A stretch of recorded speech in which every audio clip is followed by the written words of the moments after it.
Hello दोस्तों, आपके अपने चैनल हिंदी मिरर पर फिर से आपका स्वागत है। कैसे हैं आप सब दोस्तों? आज हम आपके लिए बहुत ही महत्वपूर्ण विषय लेकर आए हैं जिसका नाम है लिपि। जैसा कि आपको पता है, हर भाषा की अपनी लिपि होती है, ऐसे ही हिंदी की भी लिपि है। और लेकिन हम जो है लिपि के बारे में आपको यहाँ पर विस्तार से समझाएंगे, साथ में जो इसकी अवस्थाएं होती हैं वो बताएंगे, और लिपि को जो साहित्यकार हुए हैं उन्होंने क्या क्या नाम दिए हैं और भी अन्य नाम दिए गए हैं। जो हमारी भारतीय लिपि है, देवनागरी लिपि, उसके बारे में अलग अलग नाम दिए और किस तरह से इसकी जो अवस्थाएं उन्नत हुई और कौन सी लिपि से ये लिपि उद्भव हुआ या विकास हुआ। ठीक है, लेकिन दोस्तों विषय शुरू करने से पहले मेरा आपसे अनुरोध है, अगर अभी तक आपने चैनल को सब्सक्राइब नहीं किया है तो चैनल को सब्सक्राइब कर लीजिए, बेल आइकन को हिट कर दीजिए जिससे नई वीडियो के नोटिफिकेशन आपको मिलते रहें। वीडियो पसंद आती है तो ज़्यादा से ज़्यादा लाइक एंड शेयर करें। दोस्तों एक चीज़ और बता दें, हम सिर्फ विषय ही लेकर नहीं आए आपके लिए, साथ में इसके वस्तुनिष्ठ यानी कि जो MCQ बनते हैं क्वेश्चन, वो 30 के आसपास हम आपके क्वेश्चंस लेकर आए हैं लिपि से संबंधित। और सभी क्वेश्चंस आपके आगामी परीक्षा के लिए बहुत महत्वपूर्ण होने वाले हैं। अगर आपकी थ्योरेटिकल होता है तो यहाँ पर विषय भी समझाया गया, साथ में अगर आपका MCQ बेस होता है तो MCQ भी हमने कराए हैं। चलिए शुरू करते हैं। विषय आपका पहले समझते हैं, लिपि क्या है। पंडित कामता प्रसाद गुरु के अनुसार लिखित भाषा में मूल ध्वनि के लिए जो चिन्ह मान लिए गए हैं वे भी वर्ण कहलाते हैं, पर जिस रूप में ये लिखे जाते हैं उसे हम लिपि कहते हैं। ठीक है, ये कामता प्रसाद गुरु जी के अनुसार उन्होंने परिभाषा दी है कि लिपि किसे कहते हैं। अब आते हैं लिपि की जो अवस्थाएं हैं वो कितनी मानी गई हैं। अवस्थाएं मतलब कैसे कैसे उसका विकास हुआ, पहले कौन सी, फिर कौन सी आई, फिर कौन सी आई, फिर कौन सी आई। ठीक है, इस तरह से। तो पहले जो आई है चित्रलिपि, फिर प्रतीक लिपि, फिर भाव लिपि, फिर ध्वनि लिपि। उसके बाद फिर ध्वनि लिपि से दो भाग हुए, अक्षरात्मक और वर्णात्मक। ठीक है, तो हमारे जो भारत की सारी लिपियां हैं, जितनी भी हमारे यहाँ भाषाएं हैं, सबकी अपनी अपनी लिपि है। तो जो है वहाँ पर जो है भारत की सारी लिपियां अक्षरात्मक हैं। ठीक है, रोमन लिपि जो है वो वर्णात्मक है। समझ गए आप? तो ये याद रखना है आपको, क्योंकि जो आपके MCQ जो बनेंगे आगे टॉपिक से रिलेटेड वो यहीं से संबंधित आएंगे। ठीक है, अब आगे देख लीजिए। जो आपकी जो भारत में प्राचीन समय में जो है 3 लिपियां प्रचलित थी। सिंधु घाटी लिपि, ठीक है, उसके बाद आपकी खरोष्टी लिपि, सिंधु लिपि, घाटी लिपि और खरोष्टी लिपि, और ब्राह्मी लिपि। ये 3 जो लिपियां थी ये भारत में प्राचीन समय में प्रचलित थी। ठीक है, अब आगे देख लेते हैं।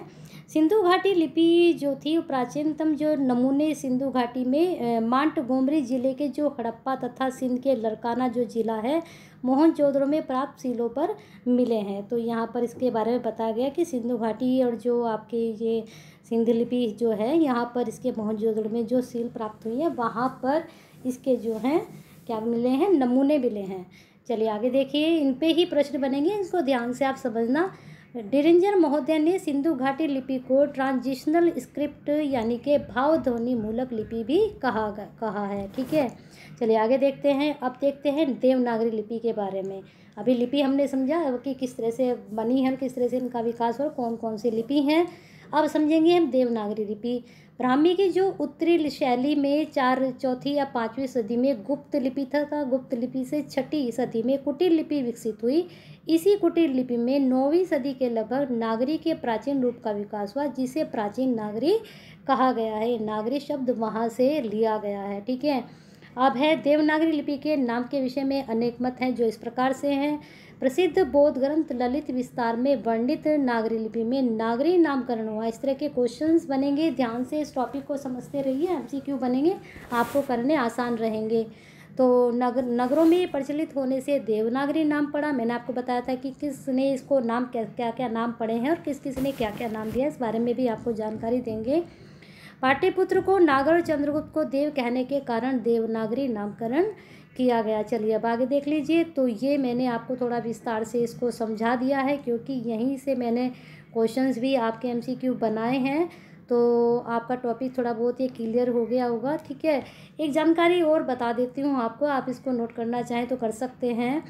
एक है आपका, नोट कर लीजिए इसको, बहुत अच्छा है। ये सिंधी मातृका लिपि को डॉक्टर बुलट ने न्यून कोणीय लिपि नाम दिया है। जो सिद्ध मातृका लिपि है, नोट कर लीजिए आप, ये बड़ा अच्छा पॉइंट मुझे मिला था, यहाँ पर ये डालना हम जो है मिस्टेक हो गई, डाला नहीं हमने, आप नोट कर लीजिए। सिद्ध मातृका जो लिपि है, ठीक है, लिख लीजिए, सिद्ध मातृका जो लिपि है उसको न्यून कोणीय लिपि, न्यून कोणीय लिपि, न्यून कोणीय लिपि किसने कहा है? तो नाम लिख लीजिए, डॉक्टर बूलन ने न्यून कोणीय लिपि कहा है, जो बाद में जाकर क्या बन गई? बाद में जाकर वह कुटिल लिपि बन गई, जिसके ऊपर अभी आपने पढ़ा है कुटिल लिपि क्या है। ठीक है, कुटिल लिपि का अभी हमने आपको पढ़ाया था कि कुटिल लिपि क्या है। देखिए यहाँ पर आप पढ़ चुके हो कि इसे कुटिल लिपि 9वीं सदी लगभग के प्राचीन रूप में विकास हुआ, जिसे प्राचीन नागरिक कहते हैं। चलिए प्रश्न देख लेते हैं। प्रश्न हमने जो है अच्छे प्रश्न, सिलेक्टिव प्रश्न लिए, इसके नंबरों पे मत जाइएगा आप, ठीक है। टोटल क्वेश्चंस मैं आपको बता देती हूँ 30 या 35 के आसपास है, लेकिन यहाँ के नंबरों पर आप मत जाइए, ठीक है। देवनागरी लिपि में कुल कितने वर्ण हैं? तो आपकी जानकारी के लिए हम बता देते हैं कि जो देवनागरी वर्ण हैं वो हैं आपके सी, यानी कि 52। देवनागरी के लिपि कितने वर्ण हैं? 52। आपको पता ही है, जो पढ़ते रहते हैं, और 52 हमने ये जो है बचपन में हम पढ़ते भी हैं वर्ण सारे। 46 का देवनागरी लिपि इनमें से किस प्रकार की लिपि है? तो बिल्कुल जस्ट अभी इसको हमने थ्योरी में आपको समझाया था, तो इसका उत्तर क्या होगा? वर्णात्मक, ठीक है। चलिए अगले प्रश्न पे चलते हैं। पंचम वर्ण के स्थान पर अनुस्वार का प्रयोग देवनागरी लिपि में किए जाने का सुझाव किसने दिया? पंचम वर्ण के स्थान पर, आप जानते हैं पंचम वर्ण जिनको पंचाक्षर भी कहते हैं, उनके स्थान पर अनुस्वार का प्रयोग देवनागरी लिपि में किसने? अब अनुस्वार क्या होता है आप लोग समझते हैं, जैसे आप जिसको अंकी बिंदी बोलते हैं वो अनुस्वार होता है, जिसको आप चंद्र बिंदु बोलते हैं वो अनुनासिक होता है, ठीक है। तो इसको जो सुझाव दिया था वह किसने दिया था? वह दिया था बाबू श्याम सुंदर दास जी ने। चलिए अगला प्रश्न। उत्तर प्रदेश सरकार ने 1947 में लिपि सुधार समिति का गठन किसकी अध्यक्षता में किया था? 1947 में लिपि सुधार किया गया था, तो किसकी अध्यक्षता में हुआ था? तो 48 का आपका हो जाएगा बी, आचार्य नरेंद्र देव की अध्यक्षता में हुआ था। चलिए अगला प्रश्न देख लीजिए। उत्तर प्रदेश सरकार ने 1947 में लिपि सुधार समिति का गठन किसकी अध्यक्षता में किया था? तो ये अभी कर चुके हैं। अगला देख लीजिए। देवनागरी लिपि में अ की 12 खड़ी स्वर ध्वनियों के स्थान पर प्रयुक्त करने का सुझाव किसने दिया था? तो 49 का आपका उत्तर हो जाए काका कालेलकर ने दिया था अ की 12 खड़ी स्वर ध्वनियों के स्थान पर प्रयुक्त करने का सुझाव, ठीक है। अगला प्रश्न है, इनमें से कौन सा कथन उपयुक्त है, बताना है इसमें। तो देवनागरी का नाम गुजरात के नागर ब्राह्मणों के कारण पड़ा। देवनागरी तांत्रिक चिन्ह देवनागर से संबंधित है। देवनागरी का विकास ब्राह्मी लिपि की उत्तरी शाखा नगरी से हुआ है, या फिर देवनागरी वास्तुकला की नागर शैली से जुड़ी है। तो इसका आपका उत्तर हो जाएगा कि इसका अधिक उपयुक्त कथन है, देवनागरी का विकास ब्राह्मी लिपि की उत्तरी शाखा नागरी से हुआ है। ये हमने अभी बिल्कुल थ्योरी में आपको समझाया था। अगला प्रश्न है, डॉक्टर राधा कृष्ण की अध्यक्षता में लिपि सुधार समिति का गठन किया गया। पहली भी सुधार समिति हुई, वो हमने ऊपर पढ़ी है। दूसरी सुधार समिति जो गठन हुआ डॉक्टर राधा कृष्ण की अध्यक्षता में कब हुआ? तो 51 का आपका हो जाएगा 1953 ईस्वी में। चलिए अगला प्रश्न देख लीजिए। इनमें से कौन सा गुण देवनागरी का नहीं है? यहाँ पर 4 ये गुण दिए गए हैं, तो एक इसमें से नहीं है, वो कौन सा नहीं है इसमें से हमें देखना है। तो आपकी जानकारी के लिए बता दें, उच्चारण लेखन में एक रूपता इसका गुण है, प्रत्येक वर्ण का निश्चित उच्चारण है इसका गुण है, अनुच्चारित ध्वनियों का अभाव है ये भी इसका गुण है। तो इसमें से कौन सा नहीं है? तो शब्दों में प्रत्येक ध्वनि का लेखन, ध्वन्यात्मकता, ये इसका गुण नहीं है। चलिए अगला प्रश्न देख लीजिए। अगला प्रश्न है आपका, मराठी भाषा में लिपि कौन सी है? तो बताइए दोस्तों, मराठी भाषा में, तो आपकी जानकारी के लिए बता दें कि देवनागरी जो लिपि है वो मराठी भाषा में भी प्रयोग होती है ना। तो देवनागरी वैसे हिंदी, मराठी, संस्कृत और इसके अलावा 2-3 भाषाएं और हैं, वो कौन सी? अगर आप जानते हैं तो कमेंट बॉक्स में बताइए कि कौन कौन सी भाषाओं में देवनागरी लिपि का प्रयोग होता है। चलिए अगला प्रश्न, इनमें से कौन से शब्द की वर्तनी गलत है? वर्तनी बतानी है, तो 54 का आपका हो जाएगा बी के लिए, वर्तनी गलत है। चाहे ये सही है इसलिए सही है, और आपका जो है गए भी सही है, लेकिन के लिए सही नहीं है। बताइए के लिए क्या? के तो सही है लेकिन लिए सही नहीं है, कैसे लिखते हैं लिए बताइए। इनमें से अशुद्ध शब्द छांटिए। अशुद्ध शब्द छांटना है तो इसका उत्तर आपका हो जाएगा 31, ठीक है। 49 सही है, 17 सही है, 6 सही है।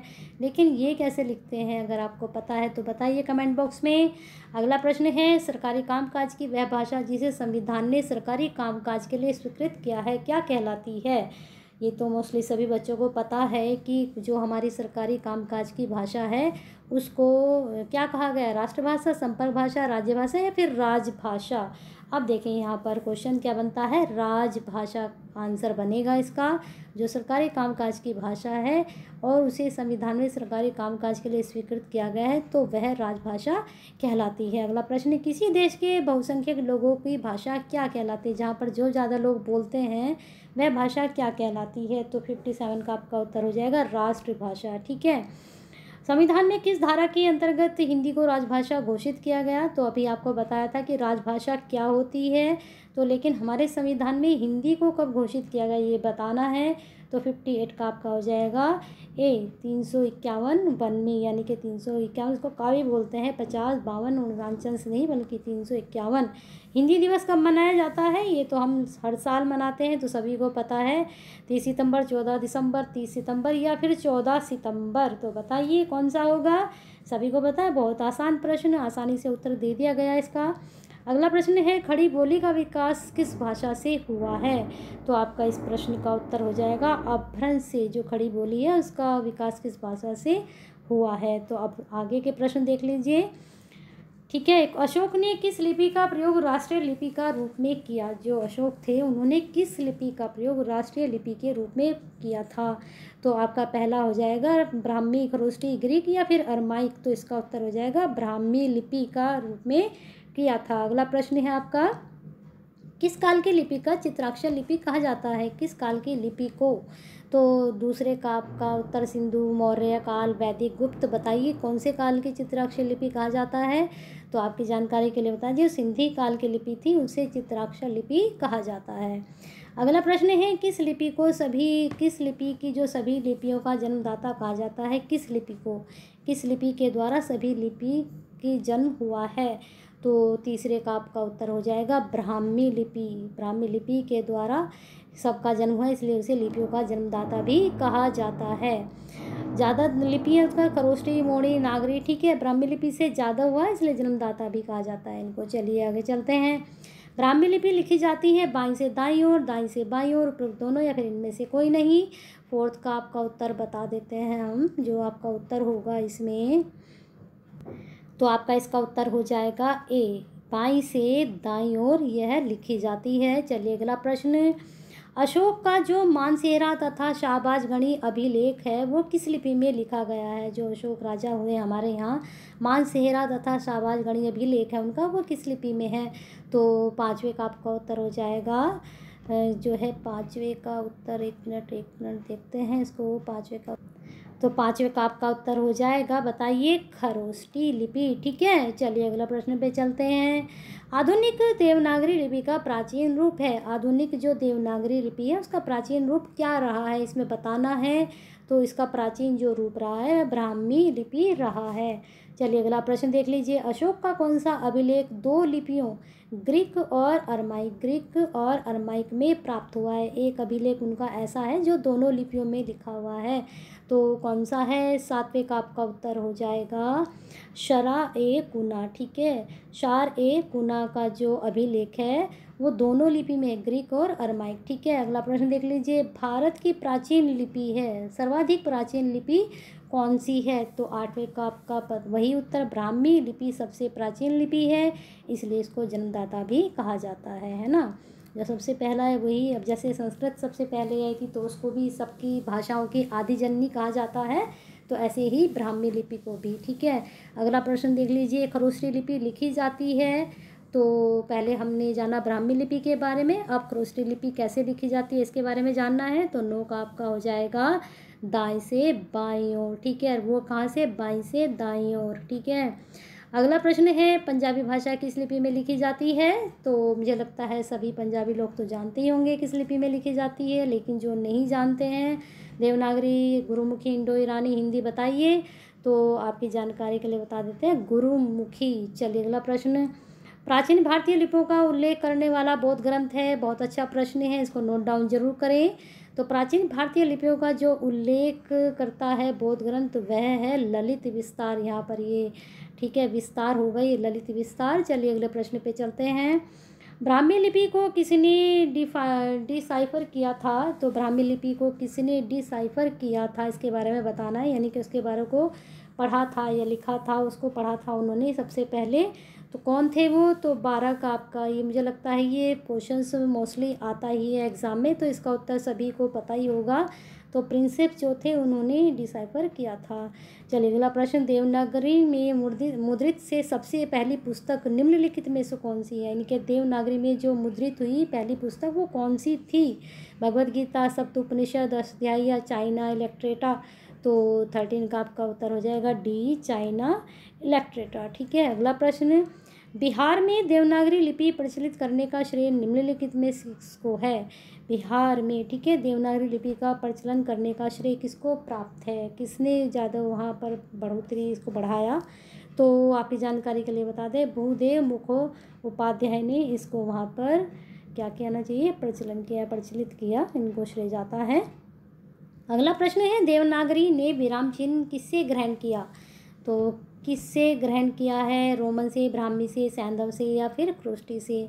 तो 15 का आपका उत्तर हो जाएगा रोमन से उन्होंने विराम चिन्ह लिया है। चलिए अगला प्रश्न, देवनागरी लिपि में व्यंजन वर्ण कितने प्रकार के होते हैं?